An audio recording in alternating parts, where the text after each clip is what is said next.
Na peršej schádzky Obštinská rada medzi іншим rozpatrala i prilapela kolektívne zadzekovanie od 16. decembra členoch Sovitu mesnej zajednici Jamena i prinieslo odluku o uvodzenju do časovnej úpravy po vyberanki za novi Sovit.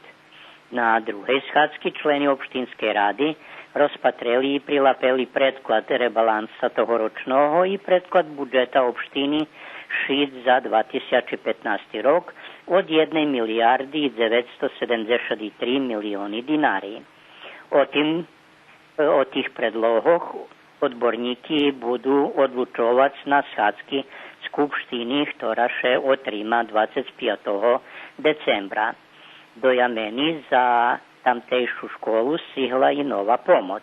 Priniesli ju členi syndikálnej organizácie Institútu za javné zdravie zo Nového Sadu po slovoch Miroslava Ďuďara za potreby školskej kuchni. Prinešený električný i na gaz šporet i mašina za rezanie suchomesových produktoch i 60 novoroční pakecíky všetkým školárom, ktorí ich dočekali i vyprovadzeli zo s veľkú radosťou.